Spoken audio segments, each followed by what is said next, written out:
to another episode of Quarantine Coaches. Today we are in Fort Worth, Texas at TCU with Coach Bill Mosiello. How are you, sir? Great. How you doing, Josh? Good, good. So you are the associate head coach at TCU now, but you have been to quite a few places. So give me the rundown of your journey to TCU. Yeah, we don't have enough time for me to go through my whole journey, but what a journey it's been. It's been 34 years, and I mean, this might actually have been the 35th season this year. I don't remember if it's 34 or 35, but it started. I'm from Southern California. I played at Fresno State right out of high school. Then I went to Cerritos College for a year, and then back to, or actually 2 years at Cerritos College, and then back to Fresno State. And I got injured during my junior year. Right after the season, I had my fourth knee surgery, so I knew that I wasn't going to be able to come back as a senior. So I got a full-time coaching job at Cerritos College, right, going into my senior year. So I was finishing school up at Long Beach State while I was coaching at Cerritos for the great George Horton. So that's really where it started, and I was there for 4 years, and we won a few state championships and had the mentorship of George Horton, who I owe so much to, and who my being and the baseball that I learned from an early age and playing for him at Cerritos for a year and then coaching with him. I mean, it was a godsend. It was unbelievable. And then from there, Augie Garrido had just come back from the University of Illinois, and then George Horton and I left Cerritos College to go on the staff with him. So I was there for a couple of years. We played for a national championship in '92. In my second year there, lost to Pepperdine 3-2. A heartbreaker that you think about every day of your life. And then they came up with what they call the restricted earnings position, whereas there was a head coach and 2 full-time assistants, but the third guy could only make $12,000 from the school and $4,000 from camps. And I'm not really even sure I was making that much as it was, to tell you the truth, but they'd come up with that rule. So I ended up being hired to the University of Tennessee. So I had a great couple of years there and got to coach some special players with R.A. Dickey, Todd Helton, and Bubba Trammell, and we won a couple SEC championships. Then I went to Ole Miss. Then I went to University of Oklahoma for 5 or 6 years. Then I got into professional baseball with the New York Yankees, where I managed for, I think it was 5 years with the New York Yankees. Then I went to USC, Southern California for a year to try to get back with my family because the professional baseball is a tough haul. So I was at Auburn for a year, or USC. From the Yankees, went to USC, and then that was a really unique, tough situation with my family living in Arizona. We couldn't sell our home. Cost of living in California was way too expensive. So the whole reason we got back into the college game was to get back with my family, my 3 boys and my wife, and we weren't able to make that work. They had to live in Arizona, so I ended up taking a job at Auburn. So we were able to do that and actually keep the home in Arizona and go to Auburn in the SEC. But we were fortunate we did sell our house in Arizona roughly around that time.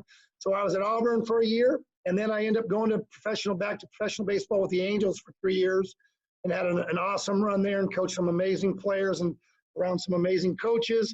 And then Dave Serrano, a childhood friend of mine, took the job at the University of Tennessee. So I left managing in AA with the Angels in Little Rock, Arkansas, to go with him to the University of Tennessee.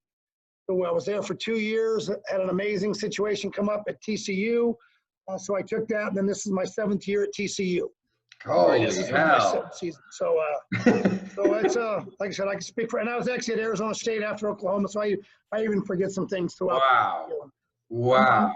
Very fortunate and blessed. The players and kids I got to be around, and the coaches and parents. I mean, it's just, I would actually change everything, but it'd be hard for me to change anything because it helped me become who I've become. Made some mistakes throughout my run and chased too many things, but now I know exactly who I am and where I'm supposed to be and know how blessed I am. So why is the college game where you're supposed to be? Well, the college game, I mean, there's a lot of things involved, but number one, financially, you make so much more, especially when you're fortunate I am to be taken care of at a place like TCU at a private school. But in professional baseball, you make so much more money, at the kind of schools that I've been able to be at, as opposed to, managing in the minor leagues. And even being on a big league staff, I actually would make more money than if they were to hire me and nobody to be on a big league staff. So, and then also it's about the family. You get to be in professional baseball. So say I'm living in Arizona. When I leave for my 6 months in the season, I'm gone from my family for 6 full months. We were fortunate throughout my run that if my wife really loved the city that we were, like, so say I was in Charleston, South Carolina, we would end up homeschooling the boys, and they would all come out to Charleston, South Carolina. But boy, the cost of living and those type of things, and having a mortgage at home, and you know what I mean. So that was really tough. But we would do that. We did that about 3 or 4 times throughout that. But it's more of just being away from your family. In college coaching, yeah, obviously you have the recruiting. It's a beat down during the summers, but it's still just for a few months, and I can bring the family on certain trips, and we can still do certain things. And I get to go home for a couple of days, maybe 8 to 12 days on, come home for a day, see them, go back out. So it's a grind, but it's still, you know, living and quality of life with your family is so much better in college, even though it's still a tough run. You have been around, you've coached over 80 major guys that have gone on to play in the major leagues, including, I believe, what is on the list, like AL MVPs, Rookie of the Years, you know, batting title winners. What does that list look like? Yeah, it's a pretty amazing. And first and foremost, the only reason I ever, when people ask, like you asked, or if I were to tell someone, the first thing is this: none of them played in the major leagues because of me. Okay, they were awesome players before I met them. So I'd be stupid to think that they played in the big leagues because of me. But I had the best seat in the house. I got to know what a Mike Trout looks like as a just turned 18-year-old, and as a full year 18, and then just turning 19 in Double-A. I know what a Todd Helton and a Sean Casey and Robinson Cano, Chase Utley, David DeLucci, Aaron Boone. You know, at Fullerton, I got to coach Phil Nevin, the very first pick in the draft. You know, so I've been around some amazing players, and you know, I've even, you know, I got to manage three major league managers right now: David Ross, Aaron Boone, and who would be my third, right? Craig Counsell. And actually, Mickey Callaway had played for me at Ole Miss. So I'd actually, in the last couple of years, I've had 4 managers, you know, that I was able to either manage or coach in college or professional baseball. So I've been the most blessed guy in the world to be around those kind of guys. So I just try to really pay attention to why they had success and the kind of people they were. And again, it was never about me, but it was, hey, you get to play a little part, as minute as it might be, but you learn way more from them than they learn from you. So it's a really neat situation. And you know, the longer you get to coach, and when you're coaching players, you know what a big leaguer looks like, especially at the ages that I'm coaching them at, and you're able to tell stories and talk to them about their characteristics and the qualities that they had, and what enabled them to play in the big leagues, in my opinion. So what are some of those shared characteristics or qualities that they have? You know, I mean, number one, first and foremost, that they were all just great people. I can't underscore that, how every single one of my guys that played in the big leagues, almost to a T, were really good people. They were super coachable. Their aptitude, they were very intelligent players. Didn't mean they always had to be a great student, although the truth is, so many of them were great. But they just had a great aptitude. They wanted to learn. They wanted to continue to get better. They were coachable. They were great teammates. All the little corny things that us as coaches always tell our players, it's so true. And, you know, and that's why when I talk to a player and say, you know, you got a chance to play in the big leagues, or if you really think you want to play in the big leagues, that's not how they act. And they may say, well, how do you know? Because I've been around them, okay? Some of them I was able to help shape into that, but they were all great kids before I ever got to meet them. And then as my years go on, and I'd had X amount of big leaguers 10 or 15 years ago, you could really talk about experiences. And man, I never thought Craig Counsell, you know, I got so many unique stories. When I managed Craig Counsell in the Alaska League, I just hoped that he was a junior that summer. And you know, he went back to Notre Dame as a senior. Like, I just hope, please give him an opportunity to be a professional player. He's an amazing worker. He's super intelligent. He's a great competitor.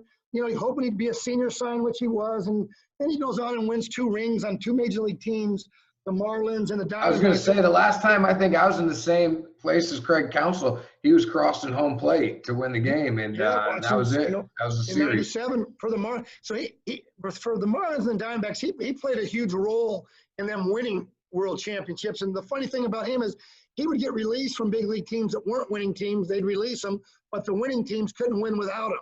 So it just showed you his value and how important it is to have players like him. But he played 17 years in the big leagues, and I was just hoping he'd get a minor league contract. So I learned at an early age that my job isn't to decide who's going to be a big leaguer. My job is to decide to be the best servant for them, and give them all the help I can, and discipline and tough love at times, and just hope to develop them into great people. How did a young Mike Trout look as an 18-year-old hitter? Yeah, what a unique story. So His first year, so the first year was 2009 that us as the Angels organization signed him. So he plays in the rookie league out in Arizona. He hits about 361 or somewhere around that. They sent him up to me in Cedar Rapids for the last 10 games of the regular season and then the playoffs. So I had him for 10 games, and to be honest with you, he didn't play great. Okay, he just played okay. He was a 17-year-old when he was drafted. He turned 18 that August 7th. So he turned 18. I had him in probably September, beginning of September, maybe the end of August. So he just turned 18. And he was a good player, but I'd had my guys that played for me most of the year. So I played him for the last 10 games. I always had a big belief, unless I was forced to by the organization, that, my guys got me to the playoffs. Michael had been there just at the very end. So I actually wasn't smart enough to play him in the playoffs. And obviously that's why we don't have a title that year, because I didn't play Mike in the playoffs. I think I pinch ran him or maybe put him in to play some defense. And I actually played him in right field, not center field, because my center fielder had a great year and had played every day for me. So I just got a good look at Mike. And I loved him from day one, the kind of kid he was. He really stayed inside the baseball, really reminded me of Derek Jeter when I was with the Yankees, of staying inside baseballs. But I didn't think, I was even confused, like, man, this guy was a first rounder, right-handed hitter, first rounder, stays inside the ball, big bodied, good runner. I still didn't really even get to realize how great of a runner he was that year. So he was just an impressive kid. You could tell that his parents had done a great job with him, and you really liked the kid. So I knew the next year I was going to get to manage him for the full year. So he goes to instructional league. I didn't have to go to instructional league that year. He goes to instructional league, and we had an awesome developmental staff with the Angels. We had some great guys. Our outfield base running coordinator, Eric Owens, did a tremendous job with all the outfielders, especially from a defensive and base running standpoint. So when I got to see him again in spring training in March, or I guess February, end of February in 2010, I couldn't believe the player he'd become in just a couple months. He was obviously he'd hit 360, in the rookie league, but when he came up to the higher level, he didn't really show me that he was that great of a player so quickly. But man, when I had him in that spring training, the things he was doing, the power was starting to play, the amazing kid he was from day one, he was still that guy. But I got to see him do everything, hit home runs, go first to third. I got to see him do things that I personally had never seen a player do. And I'd been around some special players at that time. And it was just mind-boggling what he could do. But it was the kind of kid and his effort and competitiveness and the hustle.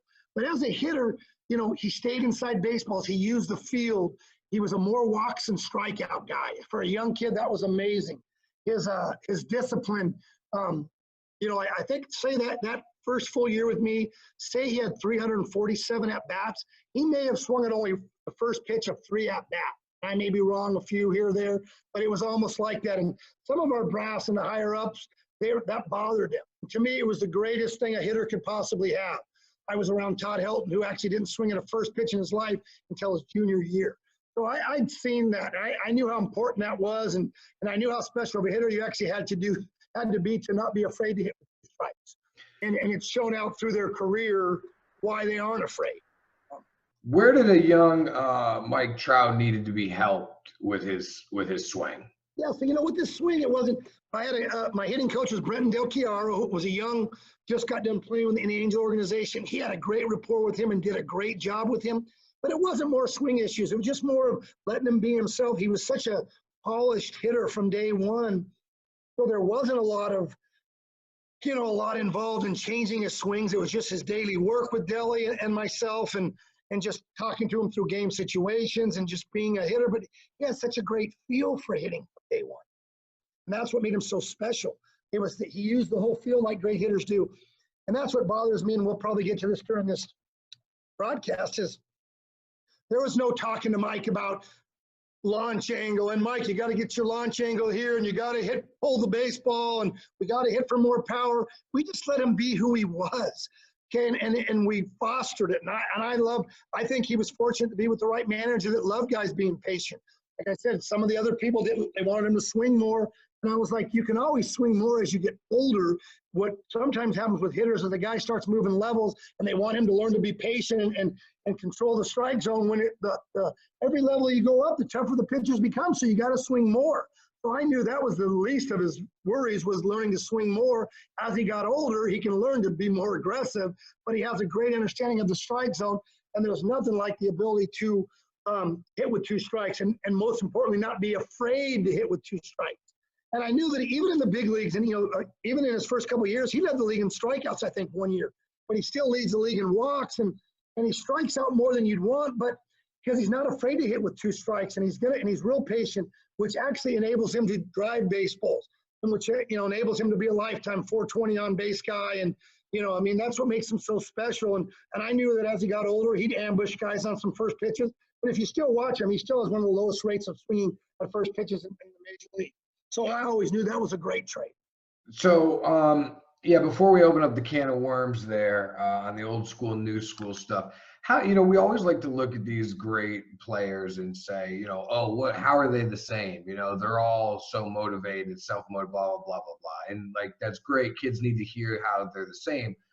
Yet they're also very different, aren't they? And how are they different, and what challenges does that pose to you as the coach?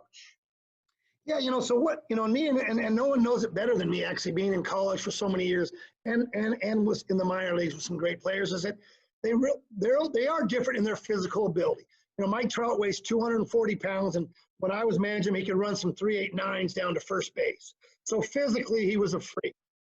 Okay, but the Craig Counsels and Todd Helton and some of those guys, they were a freak in their hand-eye and their competitiveness, but they were just like the college players that I'm coaching.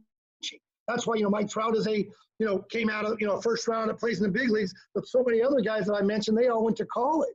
So I can't stress enough that the intelligence, the great people they are, the great workers, the intelligence, the aptitude to learn, the coachability. So they're all different in their own ways from their skill set, but man, it never changes. The kids that work the hardest, they're the best kids that can pick up things, are the guys that have an opportunity to play in the big leagues. Now, if they don't have the physical skills and they can't do certain things, not everybody was built to be a big leaguer, but except for some eyesight deal, which is a huge issue, obviously, with a big league hitter to be really special. But, guys like the Sean Casey that I managed in the Cape Cod, from Richmond, no one thought he was a guy, non-drafted guy out of high school. He just had to will his way and have some great hand-eye and competitiveness to be a second rounder out of Richmond and then play in the big leagues and be a lifetime 300 hitter. And so many of my college guys, they were in college, except for Todd Helton, who turned down $500,000 as a second rounder out of high school. No one deemed them to be big league players. That's why they went to college. That's why they weren't high draft. So staying with the process and developing themselves as people and players, that's what enabled them to have long big league careers. The skills were the skills, but lots of players can do what they can do. But they aren't the people that they are.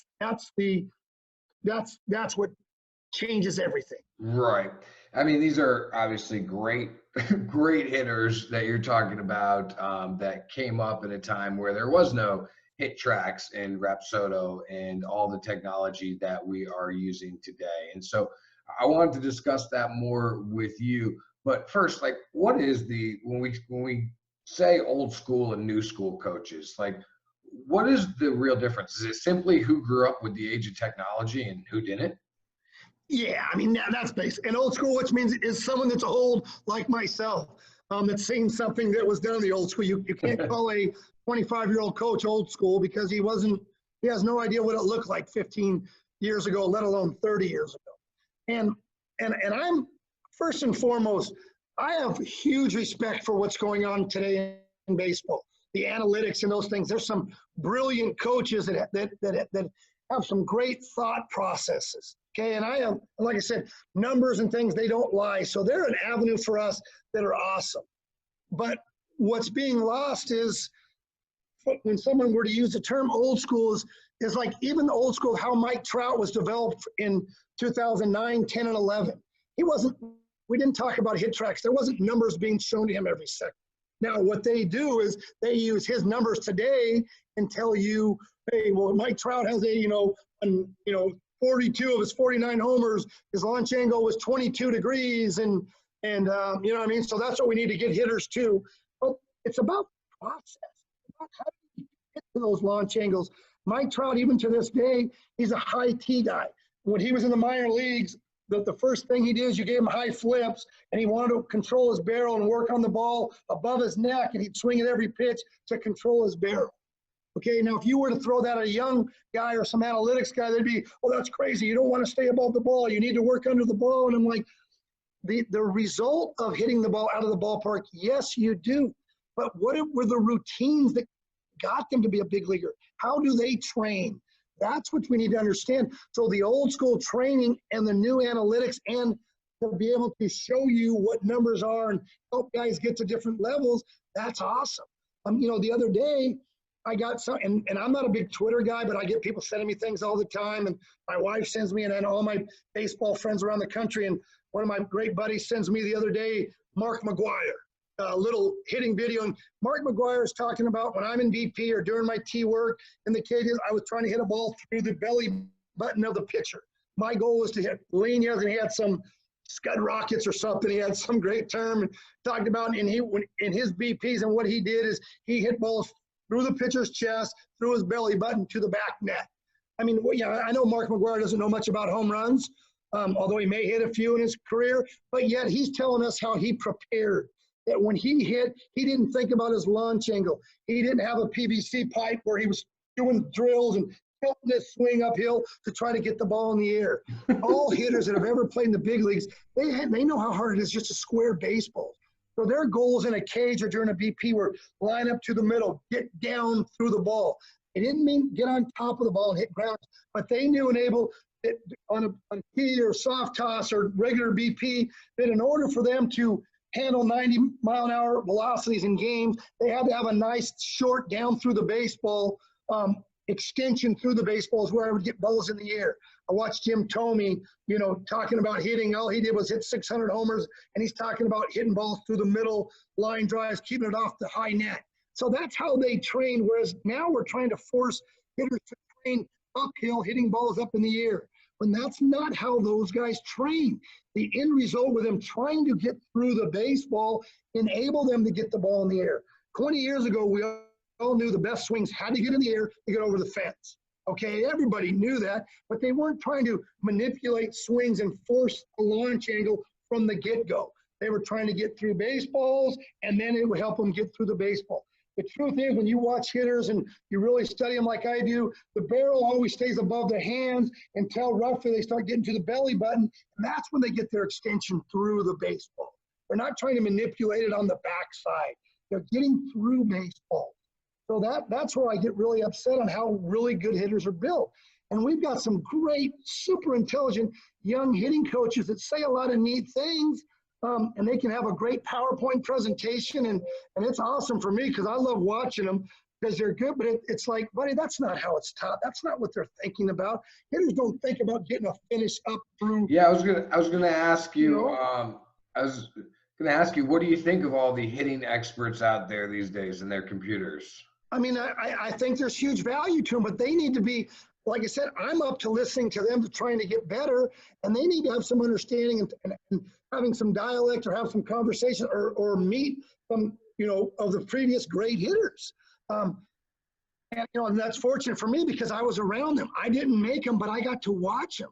But I think that they need to have a little more understanding and pay attention to how it was really taught and not getting caught up. And it's a little hard for me to think that you're going to be able to, a guy that's never really coached a group of 16 to 20 hitters on a daily basis, doesn't know what Mike Trout looked like and what his thought process was as a 17 through 19-year-old, wasn't around Robinson Cano as a young 19-year-old in AA. Like I was fortunate to watch how they went about things and use the whole field, because you always knew as they got older, the power would happen. You're trying to build hitters at a younger age, then the power starts happening as they get older. So that's what's crazy to me. And somebody had sent me that deal months ago on Alex Rodriguez. A-Rod, I guess, did some dissertation on hitting, and all the new young hitting guys were ripping him, like, telling him how dumb he was, and that's not how you do it. And it's like, how are you telling A-Rod how you do it? The guy's a lifetime, 600 homers, tons of doubles, 300 hitter, used the field, took his walks, but you're trying to tell him that he's wrong because that's not how you think that hitters are supposed to be built. When you actually didn't help build hitters, you've never been around a hitter and watched him be a 17, 18-year-old and become a big leaguer in his 30s and see the strides that he's made. So we need to mesh both together, and that's when we have what I would consider really special hitters. But it's not just a launch angle or just, we all know the guys that hit the ball the hardest have always been the best hitters. Even though Nobody knew what Mark McGwire's exit velocity was. You knew he hit balls harder than other people. So if you can get it in the air, it goes over the fence. So it's good that we're able to test guys and have understanding. We're trying to work to certain things, but it's not the end all. But we're so fortunate in this day and age to have it. And here at TCU, we have the Blast, we have the Hit Tracks, we have the Rapsodo, we have a Win Reality, we have TrackMan. So we have it all, and I have the ability to look at all, and we have all the numbers, and I study them and pay attention. But I really don't bring it up to hitters very often, unless I'm really I'm at wit's end, and I need to change something because he can't get the ball. Everything he hits is down, on the ground. He doesn't get through balls. Then I may have to go to drastic measures. But I have that ability, and I look at it, but it's not a mindset. I don't want to confuse them. I still know simple is better, simplistic with some understanding. Now, I know there's some young hitters that love all that data and things, but I still venture to say, except for a few outliers, that the real good hitters still aren't caught up in all that stuff. The young hitters maybe, but they still haven't shown me that they're a great hitter yet. You know what I mean? Like I don't believe that anybody's been made at this day and age with really getting real fancy with all that type of thing. Yeah, I was going to ask you, the guys that you keep in touch with at the pro levels, how much do they use the technology, or how much, what do they think of it? Are they like, I don't want it. I got here without it. I don't want to use it now. Or like, what are they using it for?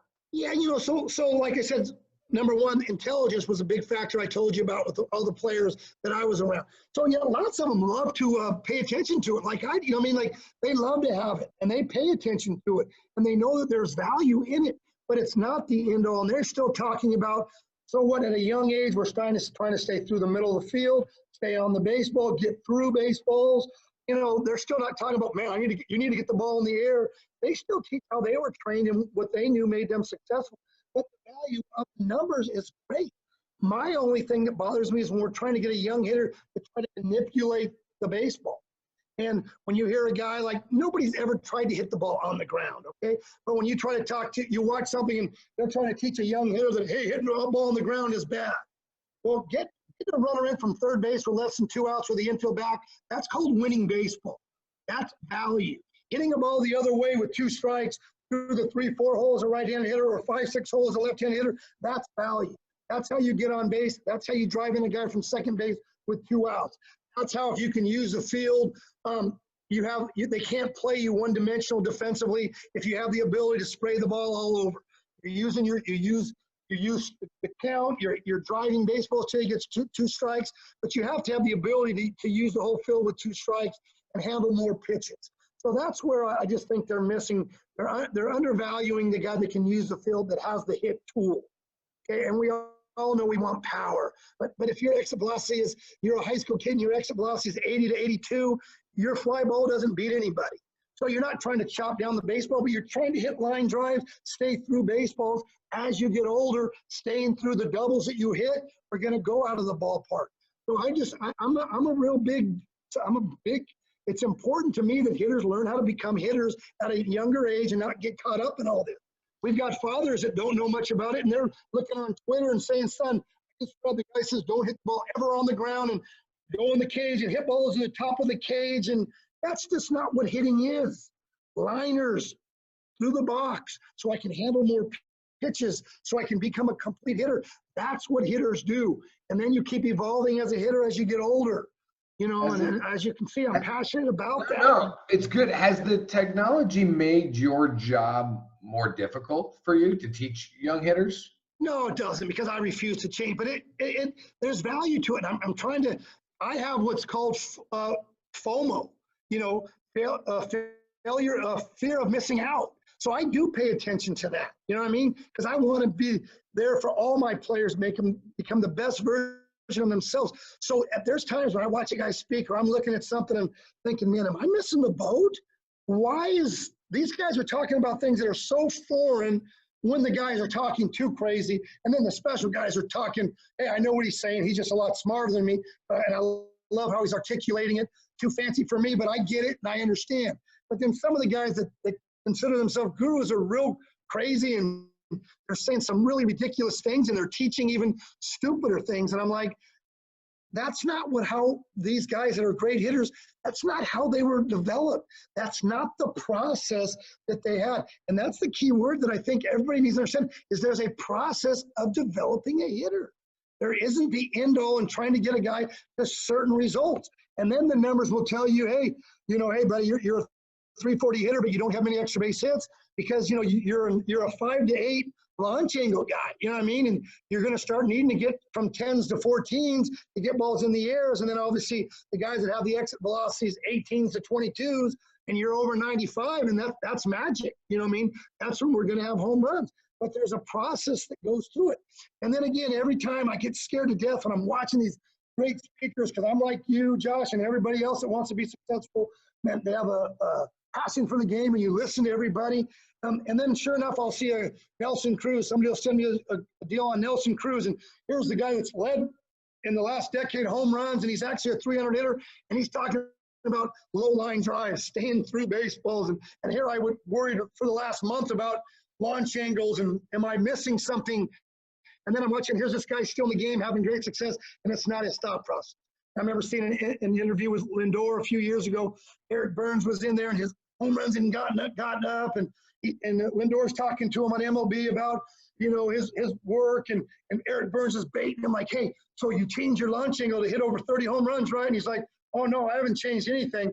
I'm learning to get pitches better. I'm getting older. I'm getting balls out in front. And that's enabled me to hit over 30 home runs. You know what I mean? So it wasn't about his launch angle. There's no secret pill to launch angle. And for one player that changes launch angle, there are still all these great ones that didn't. So I'm not going to say there comes a time in a big leaguer's career or even a college career where he hasn't had success and he wants to play, that maybe he needs to make some big adjustments, but not when you're becoming just a young hitter and trying to handle different pitches. And you're now seeing 92 to 100 in college baseball for the first time, and you need to get on plane for different pitches and different quadrants. Man, we're not going to get too caught up in those other things. We need to compete, be on time, repeat great swings, compete like mad. And I hope but like I said, I'm not devaluing the analytics and these guys with great knowledge. No, you're not at all. I was going to ask you, because I know when we talked before, you said there are certain parts of it that you have found valuable in your own coaching. So what part of kind of these new school methods have you incorporated into how you teach the game? Like the blast, talking about connection, like number one, showing where bat speed is, things that measure where certain players are, and getting on time, being on time, and having good connection and those type things I paid attention to. But it hasn't really changed me one iota. I always believed on being on time and getting through baseballs, and I could tell even without metrics who was in and out of the zone and who was too steep, who were too uphill. So like those are the things that I would consider it, not to be arrogant, but a trained eye. Like when you've seen as many great hitters as I have, again, I didn't make them, but when I've thrown to guys, and I threw in, it's called the Big League Challenge in Las Vegas years ago. It was a home run derby, and I threw to Pat Burrell one year, and Albert Pujols, and Todd Helton was the one. I was his guy, and we went the year before, and I got to throw to Pujols and watch what he did, and all those type things, you know what I mean? So I know what the swing looked like. You know what I mean? I didn't know how a few of those guys had developed their swings, but I knew what it looked like. I remember when I was AA hitting coach in 2003, Derek Jeter had got injured that year. He dove into third base, and the catcher was covering on a first to third play, and he had separated his shoulder. So he comes down to the minor leagues with us for 6 games in a row. And I would do all the BP throwing to him and everything. And I remember our early cage work, he's so known to stay inside the ball, and I'm throwing BP, and I'm thinking, I'm going to keep going in a little more, and I want to see what he does to the pitches. And I could start at the middle, and he's staying inside, and I'd go in a little more. He's inside. I'd go what I call a 1 and a 7 ball, a strike on the inner half as more as you could go, and he could still stay inside and whistle line drive. And it was like, that's exactly what he does. There's no getting around baseballs. He's not spinning on the backside. He has an ability to stay inside the baseball. And it was just so awesome. So I got to throw to him for 6 days in a row, and everything. He was one of my all-time favorites as it was, and then getting to be around him and watching how he handled himself and his approach and what he did through his routines. And it was like, and this was in 2003, and it's like, that's what I thought it was supposed to look like. And yep, he didn't disappoint me. You know what I mean? And then so I get to teach that through the years, which I already was. So that's where I learned, like, some of these guys with some great ideas, they didn't get to be around, be in a cage, throw batting practice, watch what it looks like. So, like, they're trying to get a guy that, hey, the only way to hit for power is to pull the ball down the third, left field corner as a right-handed hitter. Well, guess what? Jeter hit a lot of big homers, and he was never trying to do that. The off-speed stuff pulled itself, but he's trying to stay inside the baseball. And to be a tough out, you need to handle more pitches. And the more I stay inside the baseball, the better I handle soft stuff that I'll pull. You know what I mean? So it's just the maturation of being around great hitters and believing. So I'm going to try to change. I'm going to pay attention to try to learn something so that it can better me and better our hitters. But there really hasn't been much that's made me change and say, nope, they were right. I guess striking out's better than putting the ball in play. So I guess I'm going to go that route. But I'm not. No, it doesn't win baseball games. Everything it's not productive. Everything you're saying is what I heard growing up. Unfortunately, it didn't work for me that way. It didn't work. Me neither. So that's why you've never heard me talking about my exploits. So is it, there's a lot of things out there and on the internet and books and conventions that's all about technology and showing us what the future is like. Do you feel like, we're not listening to some of, the previous methods that were used and what they have to offer? Like, somewhat, I don't want to make it sound like you're angry, but somewhat of like, are we disrespecting where the game was and what we can learn from that? Yeah, and I don't even want to, it's not really the disrespect, it's just the understanding of what really good hitters were doing. You know what I mean? It's not a disrespect at all. I'm not worried about them. It's just they need to pay better attention to what was going on. And they really need to find out the guys that really have the best hitters, the Trouts, the Mookie Betts, the J.D. Martinez's, like those guys use the field. They hit with 2 strikes. They're not one-dimensional. J.D. Martinez is an outlier. He really can go deep and understands what he's doing. Although when you hear him talk, it's a little different sometimes than what he actually does. But the key for any hitter is what do you think you're doing to get you on time, to help you do the things that you want to do to have success. So I think you could pay a little bit more attention to that. But I just think that we need to do a little more homework on some of the hitters and listen to what they have to say and not go away from what's going on with the numbers and devaluing the analytics, still paying attention.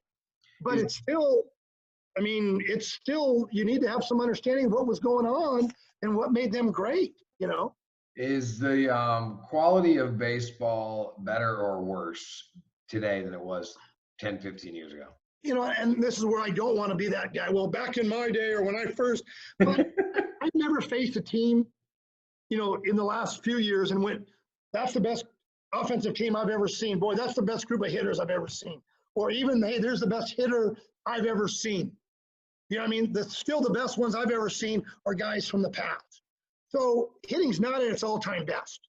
Now we have the best knowledge of it, but there's knowledge and experience and understanding and teaching are still completely different fields. People now can tell you why they had success, but they still don't understand what their processes were.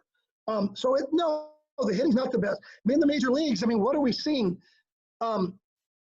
We're hitting more homers now than ever, but we're striking out more than ever. I still have yet to hear anybody ever say that Major League Baseball is at its all-time for scoring runs. You know what I mean? Nobody ever says that. And the goal of an offensive team and an offensive player is to score runs. So that's the most important thing. We're talking about how the game is more boring than ever and how we need to speed it up and get it over with. Well, it's when you don't hit the ball, put balls in play with 2 strikes and you enable players to play on one side of the field. And if you can be pitched to in certain quadrants and the hitter has no chance to have a have any barrel awareness and adjust his swing to put a ball in play, it's going to be horrible. Myself, as much as I love Major League Baseball and the players, I went to 8 to 15 games last year, and it's the worst I've ever. I hate watching it. I love watching the players, but I hate watching the game. My craziest thing to me is when I watch third base coaches giving all these signs when you have one guy that'll steal on your team hasn't hit and run in the last 6 months. Like, why are you even giving signs? There is no hit and runs. There is not much bunting. I'm not a bunting to sacrifice guy. I like bunts for hits. There are still guys that will try to bunt for hits. But I do understand the velocities are so high. It's hard to hit and run a guy throwing 99 miles an hour. And I understand that because I have me even when I'm running a game against the great college pitchers. So the game isn't at its all-time best. It's not fun to watch, guys. I can imagine ex-big league players that know how they played, or the 70s and 80s guys, and we've all had lots of time to watch all those players, on the MLB when they go throwback games and all that, which I love watching. But when you watch those players, today's players are more skilled, or they're not better baseball players, but they're stronger. They're in better positions to hit. They've been better coached, but they still don't commit to, using the whole field. I'm watching Robin Yount and Paul Molitor when they're showing the old Brewers. Robin Yount, a home run guy, 3,000 hit guy, and Paul Molitor, and they're hitting and running twice in an at-bat and showing their ability to use the field. And that's why they were able to hit 300 and have over 3,000 hits. So for anybody to tell me the value of a guy hitting 210, 220 with 40 homers helps his team more than a guy that can hit 300 with 15 to 20 homers with a 400 on base guy that can steal bases, that's not more of a winning player.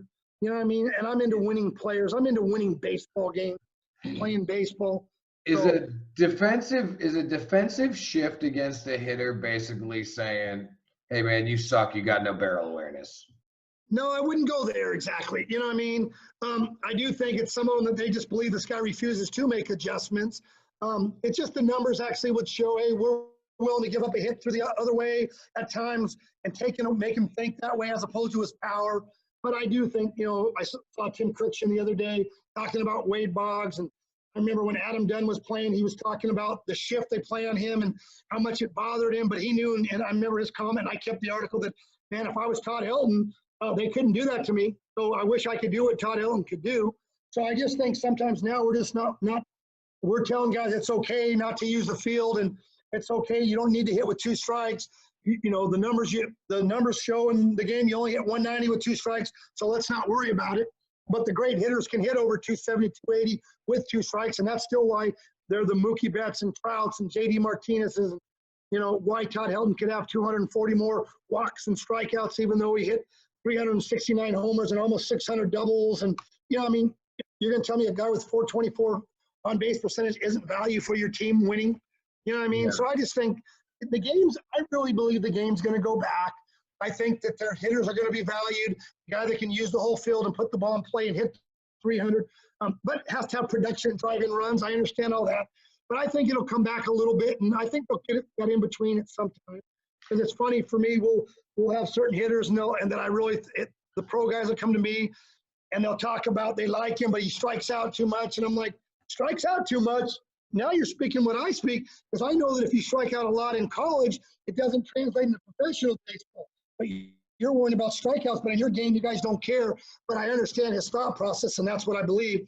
If you strike out a lot in the minor leagues or in college baseball, you're going to have a tough time being a really good hitter in professional baseball. Last question for you before you go. With information coming from every which direction at young guys today, specifically the high school group, on what you should be doing and how you should be hitting, and this is what you should be focusing on. I'm not asking what is the right thing to do. I'm asking what would be your suggestion on how to find the right information and know what to trust. That's a great question. I would have to find a guy with some track record, not a guy that's just been a lessons guy in a cage, who really hasn't coached a team, really doesn't care if your team wins or loses, and doesn't care what quality at-bats are. He just cares about, hey, you came here at, with a 8 launch angle, now you're 22, so you're great, just like the big leaguers that hit home runs. I mean, you'd have to really get the special guy. Hitting for young is about balance. It's about seeing baseballs. It's about using the field. It's about lining up to the middle of the field so I can, if I'm out in front and pull the ball, I can keep it fair with production. I can back it up and give myself a chance for a hit. So they need to not get caught up in everything. Until they get to a certain level, they don't need to worry about that. I would tell the parents, why are you caught up in all these metrics right now for your kid? He needs to be able to handle all pitchers' pitches. He needs to put square baseballs, hit line drive after line drive, stay away from hitting balls on the ground with rolling over balls, staying through baseballs, hitting good pitches to hit, being very competitive in the box. They're putting the cart before the horse. They need to quit worrying about that instead of getting into a balanced hitter, getting into good positions and hitting. You know what I mean? Chris Bryant is the only successful big league hitter that I've seen that actually, you know, I mean, his dad did an awesome job with him. He's a freak of an athlete. What an amazing guy. But, you know, he did, you know, my dad was ahead of the game. We talked about getting balls in the air. As soon as that video came out, like everything was a killer. Upside down. You knew it was a killer, but it was like, well, that it did work for him. Now, he does have some holes. He can be prone to strike. You know what I mean? So he's not the complete hitter. If Mike Trout's dad had said that, or Todd Helton's or Chase Utley's, or, you know what I mean? If that's how they were taught and they still can hit 300 every year, then I would be scared to death, you know? So, but that was scary when that happened, and I understood what he was saying, and it worked for him. But not everybody's like Chris Bryant, 6'3", 6'4", 215 pounds. How about the 5'10", 180-pound player that he wants to hit fly balls and he's can't hit a ball over an outfielder's head no matter what? So, like, he's not even going to play on his high school team with that thought process. So they just need, as a younger hitter, until you get with a really, really upper-level hitting guy that wants to change things, work on balance, work on becoming a good hitter. I'm not even calling myself that guy. If you were a good hitter that has a good understanding, we'll work on some finer parts and game planning versus pitchers and certain things and variability training through velocity machines and breaking balls and handling different quadrants in the zone so you can become a complete hitter. But that's the kind of hitters that I'm out recruiting that I want, that I know are going to be successful hitters and have a chance to play for a long time. So, but they need to pump the brakes. We could talk forever. I know you. As you see it, and I can. I'm gonna pull you back in here, and I'm gonna get some other guys that are like-minded and build off this, and then we'll pull in some guys that are on the opposite side and have a good old roundtable discussion. Yeah, that'll get a little scary with me. Those guys will be way too smart for me, but they're not going to have stories, and they're not going to be able to have a situation. You know, I can just cut them off. I could use my internet tools and kick them out of the room if they start. No, Coach Mosiello, thank you so much for doing this, man. Awesome talk on hitting. Loved it. Loved hearing some of the old stories. And there's a ton more knowledge you have that I got to come back and dig out. So thank you very much. Well, Josh, I appreciate you. Thanks for what you're doing for baseball. Thank you so much.